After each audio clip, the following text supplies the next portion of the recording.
Nature Mantra BP sugar thyroid reversal Nature మంత్రతో సాధ్యం. నమస్తే, welcome to healthy conversations with IT media.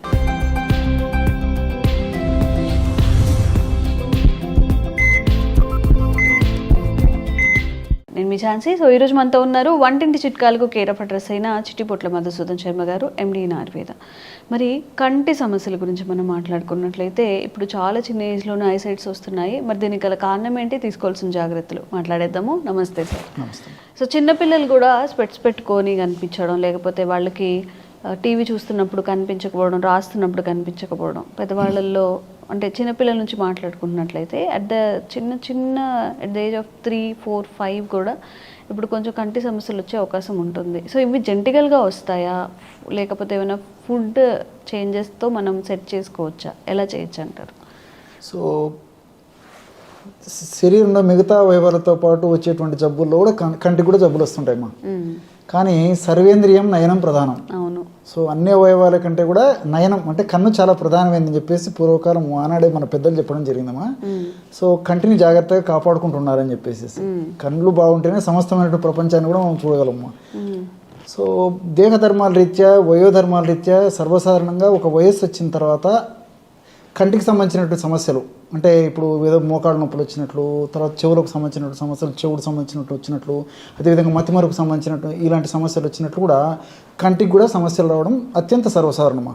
So కొంతమందికి ఏదో 60 సంవత్సరాలు దాటినటువంటి వాళ్ళు, 50 సంవత్సరాలు లేదు ఆ ఏజ్ వచ్చినటువంటి వాళ్ళకి వస్తే, కొంతమందికి 70-80 సంవత్సరాలు ఆ ప్రాంతము ఆ వయస్సు దాటినటువంటి వాళ్ళలో కూడా కంటికి సంబంధించినటువంటి సమస్యలు రావడం సర్వసాధారణం. కానీ దురదృష్టవశాత్తు ఈ మధ్యకాలంలో మరి తల్లిదండ్రుల యొక్క అవగాహన లోపం చేత, పిల్లలకి సరైనటువంటి మార్గదర్శకం చూపలేకపోవడం చేత, విపరీతమైన పోషకాహార లోపం చేత, junk food, fast food, bakery foods ఇలాంటి ఆహారం ఇవ్వడం చేత, కంటికి రెస్ట్ సరిగ్గా లేకపోవడం చేత, ఇలా వివిధ రకాల కారణం చేత చిన్న వయస్సులోనే కంటి జబ్బులు వస్తున్నాయమ్మా. మీరు గమనించండి, స్కూల్ గోయింగ్ చిల్డ్రన్ ఒక 100 మందిని గమనించినట్లయితే దాదాపు ఒక ఇంచుమించు 15-20 మందికి అద్దాలు, సో స్పెట్స్ ఉండేటువంటి పరిస్థితి ఏర్పడుతుంటుందమ్మా. సో ఇవన్నీ చెప్పేసరికి చాలా మందికి సందేహం వస్తుంటుంది, మరి డాక్టర్ గారు కూడా స్పెట్స్ వాడుతున్నారు కదా, డాక్టర్ గారు ఏదైనా మందు వాడుకొని ఆ సమస్య లేకుండా చేసుకోవచ్చు కదా అని చెప్పేసి కూడా కొంతమంది అంటుంటామా. సో నాకు ఈ నాలెడ్జ్ వచ్చేసరికి కాలం గడిచిపోయింది. సో ఇవన్నీ తెలుసుకునేసరికి నాకు దాదాపు 40-50 ఏళ్ళు వచ్చినాయమ్మా. సో దాదాపు అప్పటికి చత్వారం అని చెప్తుంటారమ్మా, అది కొంచెం మొదలు కావడం, తర్వాత సరైన వయస్సు వచ్చే కొద్ది కూడా ఇంతకుముందు చెప్పినట్టు దేహధర్మాల్లో భాగంగా ఇది వచ్చిందమ్మా. ముందు జాగ్రత్తలు తీసుకొని నాకు కూడా చిన్నప్పటి నుంచి వీటి మీద అవగాహన ఉంటే ఇంకో 10-15 సంవత్సరాల పాటు అద్దాలు లేకుండా గడపగలిగింది వాడినేమో. సో సరే, ఏదైనా అనుభవం నేర్పిన పాఠాలని చెప్పేసి ఆ అనుభవం అందరికీ మార్గదర్శకంగా ఉంటుందని చెప్పేసి చెప్తున్నామ్మా. సో నేను చేయలేకపోయినాను, కనీసం ఫ్యూచర్లో కూడా భవిష్యత్ వచ్చే జనరేషన్ కూడా అలా ఇబ్బంది. మీ ఏజ్ ఎంత సార్ ఇప్పుడు? 65 అమ్మా. 65.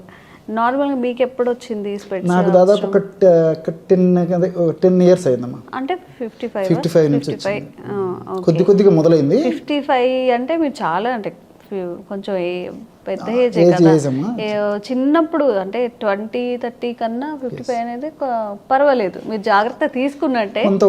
మీరు డాక్టర్ కాబట్టి ఇంకా కొంచెం జాగ్రత్త తీసుకుంటే ఆ స్పెట్స్ కూడా వచ్చేవి కాదు అనేది నాకు తెలియదు. సో తెలుసుకునేసరికి పుణ్యకాలం గడిచిపోయిందమ్మా. సో ఇప్పుడు కొంత డ్యామేజ్ అయిపోయి ఉంటుంది కాబట్టి దాన్ని పూర్తి స్థాయిలో తీసుకురావడం కూడా కష్టం. అసలు ఇప్పుడు కంటి ఆరోగ్యం బాగుండాలి అన్నప్పుడు చిన్నప్పటి నుంచి పిల్లలకి మనం తీసుకోవాల్సిన జాగ్రత్తలు ఎగ్జాక్ట్లీ అమ్మా. సో ముఖ్యంగా చిన్నపిల్లలకి పోషకాలు బాగా సమృద్ధిగా ఉన్నటువంటి ఆహారం ఇవ్వడం పిల్లలకు నేర్పించాలి. అంటే పోషకాలు ఉండేటువంటి ఆహారం అంటే బాగా ప్రోటీన్స్, అదేవిధంగా ఈ మైక్రోన్యూట్రియంట్స్, కొన్ని రకాలైనటువంటి విటమిన్స్, ఖనిజాలు ఇలాంటివి సంపూర్ణంగా ఉండే ఆహారం చిన్నపిల్లలకి ఇవ్వాలమ్మా. మెయిన్గా చేయాల్సింది అది. సో ఈ పోషకాహారంలో కూడా విటమిన్ ఏ ప్రధానంగా ఉండాలి, అదేవిధంగా విటమిన్ సి, విటమిన్ డి, అదేవిధంగా విటమిన్ ఈ, అదేవిధంగా ఒమేగా-3 ఫ్యాటీ యాసిడ్స్, ఇలాంటివన్నీ కూడా చిన్నప్పటి నుంచి అలవాటు చేసినట్లయితే చిన్నపిల్లలకి సో చాలా వరకు కూడా ఒక వయస్సు వచ్చేంత వరకు కూడా వాళ్ళకి ఎలాంటి కంటి జబ్బులు రావమ్మా. ఓకే. సో కంటికి సంబంధించినటువంటి ఈ రెటినాకు సంబంధించినటువంటి సమస్యలు కానీ, లోపల రక్తనాళాలకు సంబంధించినటువంటి సమస్యలు కానీ, తర్వాత విజన్కి సంబంధించినటువంటి సమస్యలు కానీ, తర్వాత ఈ శుక్రాలు అంటారు కదమ్మా, ఈ క్యాట్రాక్ట్ ఇలాంటి సమస్యలు కానీ, ఇలాంటివి ఏవి రాకుండా ఉండేదానికి నేను చెప్పినటువంటి పోషకాహార పదార్థాలు బాగా సమృద్ధిగా చిన్నప్పటి నుంచి వాడడం వల్ల చాలా అద్భుతంగా ఉపయోగపడుతుందమ్మా. సో అలాంటి వాటిల్లో ఫర్ ఎగ్జాంపుల్ విటమిన్ ఏ గురించి మనం ఆలోచించినట్లయితేమా, ఈ విటమిన్ ఏ కరివేపాకు తర్వాత కొత్తిమీరలో పుష్కలంగా ఉంటుందమ్మా. సో మీరు బాగా గమనించండి, కరివేపాకు మన ఆహార పదార్థాల్లో వంటకాలు తయారు చేసి కరివేపాకు అందులో వేసినప్పటికీ ఎంతమంది కరివేపాకు తింటున్నారమ్మా? పెద్దవాళ్లకు అలవాటు లేకుండా పోయింది చాలామందిలో. చిన్నపిల్లలు పక్కన తీసేసి ఆహారం తింటారు కానీ కరివేపాకు పక్కన పెడతారు. సో మన పెద్దలు దాని యొక్క పర్పస్ను గుర్తిరిగే ఆహార పదార్థాల్లో వంటకాల్లో అది వేసి తినమని చెప్పి తయారు చేసుకొని తినమని చెప్పారమ్మా. సో తల్లిదండ్రులకు వాటి మీద అవగాహన లేకపోవడం చేత పిల్లలకు అది చెప్పేటువంటి పరిస్థితి లేదు. సో కరివేపాకు పొడి రూపంలో అంటే అస్సలు తీసుకోరు. ఇలా విధంగా మనం కూరల రూపంలో దాంట్లో రూపంలో చేసినా తీసుకోకపోయేటువంటి పరిస్థితి ఉండడం చేతనే చిన్నపిల్లలకు ఈ సమస్య మరీ ఎక్కువ అవుతుందమ్మా చిన్న వయసు నుంచి. అదేవిధంగా కొత్తిమీర కూడా చాలా అద్భుతంగా పనిచేస్తుంది. దీనితో ఆకుకూరల్లో కూడా మంచి విటమిన్స్ మినరల్స్ ఇవన్నీ ఉన్నాయమ్మా. ఫర్ ఎగ్జాంపుల్ ముఖ్యంగా అందరికీ అమ్మా, పిల్లల కంటే ఇప్పుడు అందరికీ కంటి సమస్యలు వస్తున్నాయి కాబట్టి అందరికి ఉపయోగపడేవి చెప్తుంటాను. సో పొన్నగంటి కూర అమ్మా. పొన్న అంటే బంగారం, గంటి అంటే కన్నం. సో కంటి సమస్యల్లో బంగారం లాగా పనిచేస్తుంది కాబట్టి దాన్ని పొన్నగంటి కూర అంటారమ్మా. చాలా మందికి తెలియదు. పొన్నగంటి కూర వాడేటువంటి వాళ్ళు ఎంతమంది ఉన్నారమ్మా? అది తెచ్చుకోవాలి, తుంచుకోవాలి, ఆకులు విడదీసుకోవాలి, తయారు చేసుకోవాలంటే మరి మహిళలకు ఓపికలు తగ్గిపోయాయి, తయారు చేసుకోవడానికి ఓపికలు తగ్గిపోయాయి. సో చేసి పెట్టేటువంటి పరిస్థితులు కూడా చాలా కుటుంబాలు లేకపోవడం చేతనే ఇలాంటి సమస్యలు వస్తున్నాయమ్మా. సో మెంతాకు కానీ, పున్నగంటాకు కానీ, తర్వాత ఈ తోటకూర కానీ, అదేవిధంగా కొత్తిమీర కానీ, కరివేపాకు కానీ, ఇలాంటివన్నీ ఆహార పదార్థాల్లో వంటకాల తయారీలో పుష్కలంగా వాడుకోవడం వల్ల చాలా అద్భుతమైన ఫలితాలు కలుగుతాయమ్మా. దీంతోపాటు విటమిన్ సి మనకు దేహంలో ఎక్కువ రోజు నిల్వ ఉండదమ్మా. ఏ రోజుకి ఆ రోజు అయిపోయి దాని పాత్ర. సో ప్రతిరోజు మన దేహానికి విటమిన్ సి అందిస్తుండాలి. సో విటమిన్ సి దేహానికి ప్రతిరోజు అందిస్తుండారంటే కనీసము రోజు ఒక జామకాయను తింటా ఉండాలి. పుష్కలంగా విటమిన్ ఈ ఉంటుందమ్మా, విటమిన్ సి ఉంటుంది. సో లేకపోతే కనీసం ఒక నిమ్మరసం అన్న తీసుకుంటున్నాడమ్మా, లేకపోతే ఉసిరికతో తయారు చేసినటువంటి ఏదో ఒక పదార్థం అన్న తీసుకుంటున్నారు. కంపల్సరీగా తీసుకోవాలమ్మా. చాలా మందికి తెలియదమ్మా. సో విటమిన్ సి వ్యాధి నిరోధక శక్తిని పెంపొందింపజేసేటువంటి వాటిలో అద్భుతంగా పనిచేస్తుంది. అంతేకాకుండా కంట్లో ఉన్నటువంటి కణాలు కణజాలాలు దెబ్బతినకుండా, అందులో కంట్లో ఇన్ఫర్మేషన్ అంటే వాపు ప్రక్రియ జరగకుండా, కంటికి సంబంధించినటువంటి అనారోగ్యాలు కలగకుండా ఉండేందుకు ఈ విటమిన్ సి చాలా అద్భుతంగా పనిచేస్తుందమ్మా. సో ఈ రోజుల్లో మరి ఆ విటమిన్ సి రెగ్యులర్గా తీసుకునేటువంటి వాళ్ళు మనం లైట్ వేసి వెతుకున్నా కనపడరమ్మా. సో ఎప్పుడో ఒకసారి తీసుకుంటారు, ఆ సందర్భం వచ్చినప్పుడు తీసుకునేటువంటి పరిస్థితి, కానీ విటమిన్ సి ఉండేటువంటి ఆహారాలు రెగ్యులర్గా తీసుకునేటువంటి పరిస్థితి లేదు.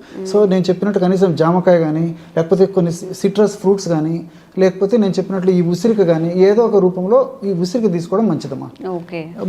విటమిన్ సి ఉసిరిక కొంతమందికి తీసుకోలేకపోవచ్చు, కొంతమంది తీసుకోగలవచ్చు, ఎలాగైనా పర్లేదు విటమిన్ సి తీసుకోవాలి. అదేవిధంగా విటమిన్ డి కూడా కంటికి చాలా చాలా మంచిదమ్మా. సో విటమిన్ డి అనేసరికి నాటు ఆవు జున్ను పాలు అద్భుతంగా వారానికి ఒకసారిగిన వాళ్ళు తీసుకోగలిగితే చాలా అద్భుతంగా ఉంటుంది. పుట్టగొడుగులు కూడా బాగా పనిచేస్తాయి. ఈ రోజుల్లో నాటు ఆవు పాలు దుర్భరము, పుట్టగొడుగులు అనేసరికి ఎంత క్వాలిటీ పుట్టగొడుగులు మనకు దొరకవు. సో తప్పని పరిస్థితుల్లో మరి సూర్యరశ్మి యొక్క ప్రభావంకైనా మనం ఉండాలి, అంటే సూర్యకిరణాలు పడేటట్లు ఉండాలమ్మా. అది లేని పక్షంలో మరి సప్లిమెంట్స్ తీసుకోవడం మంచిది, ఏదో ఒక రూపంలో దాన్ని భర్తీ చేసుకోవడం మంచిది. కానీ డి విటమిన్ లోపం వల్ల కూడా వయస్సు వచ్చే కొద్దీ కంటి జబ్బులు వస్తుంటాయమ్మా. అదేవిధంగా ఈ విటమిన్ కూడా కంటికి చాలా మంచిదమ్మా.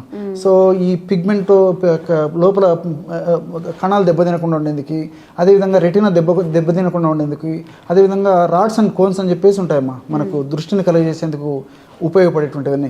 సో ఇవన్నీ కూడా ఆరోగ్యంగా చైతన్యవంతంగా తమ పనులు తమ నిర్వర్తించేందుకు ఈ విటమిన్ కూడా చక్కగా ఉపయోగపడుతుంది. సో అదేవిధంగా ఒమేగా-3 ఫ్యాటీ యాసిడ్స్, ఈ ఒమేగా-3 ఫ్యాటీ యాసిడ్స్ కూడా కంటి జబ్బులు రాకుండా ఉండేందుకు యాంటీ ఆక్సిడెంట్గా పనిచేయడమే కాకుండా కంటిలో ఉన్నటువంటి అనారోగ్యాలను తొలగించేందుకు, వచ్చినటువంటి కంటి జబ్బులు త్వరగా తగ్గేందుకు కూడా ఒమేగా-3 ఫ్యాటీ యాసిడ్స్ ఉపయోగపడతామా. ఈ ఒమేగా-3 ఫ్యాటీ యాసిడ్స్ అంటే వాల్నట్స్లో ఒమేగా-3 ఫ్యాటీ యాసిడ్స్ పుష్కలంగా ఉన్నాయి. అదేవిధంగా ఈ యొక్క ఫ్లాక్స్ సీడ్స్ అమ్మా, ఫ్లాక్స్ సీడ్స్ కూడా అవిసె గింజల్లో కూడా ఒమేగా-3 ఫ్యాటీ యాసిడ్స్ ఎక్కువగా ఉన్నాయి. సో ఇలాంటివి కూడా ఆహారంలో తరచుగా తీసుకోవడం వల్ల ఈ కంటి అనారోగ్య సమస్య నుంచి చాలా దూరంగా ఉండొచ్చు. ఓకే సార్, ఇప్పుడు నార్మల్గా మీరు చెప్పినవన్నీ కూడా డైలీ తినాలి అంటే కుదరకపోవచ్చు, కానీ ఏదన్నా రెమెడీ ఉందా డైలీ పిల్లలకి ఆహారంలో రెడీమేడ్గా చేసి పెట్టేది కానీ లేకపోతే టాబ్లెట్ రూపంలో కానీ అలాగా? మంచి ఒక పౌడర్ చెప్తానమ్మా, టేస్టీగా ఉంటుంది, సువాసన భరితంగా ఉంటుంది. ఓకే. చిన్నపిల్లల నుంచి పెద్దల వరకు అందరూ వాడుకోవచ్చమ్మా. 100 grams బాదం పప్పులని వేయించేసి పౌడర్ తయారు చేయడమ్మా. 100 grams బాదం పప్పు పౌడర్లో 25 grams కరివేపాకు పొడి, 25 grams ఉసిరిక పొడి, 5 grams ఇలాచి పొడి. ఓకే. చాలా బాగుంటుందమ్మా. సో ఈ రేషియోలు అన్ని పదార్థాలు బాగా కలిపేసి గాజు సీసాలో నిల్వ ఉంచుకొని రోజు ఒక్కసారమ్మా జస్ట్ ఒక పావు టీ స్పూన్ నుంచి ఒక 1/2 టీ స్పూన్ వరకు వాటర్లో కానీ తేనెతో కానీ పాలతో కానీ ఎవరికి ఎలా వీలైతే అలాగా సో తీసుకోవడం వల్ల మరి చిన్నపిల్లల నుంచి పెద్దల వరకు అందరికీ ఉపయోగపడుతుందమ్మా. చిన్నపిల్లలు అయితే పావు టీ స్పూన్ సరిపోతుంది.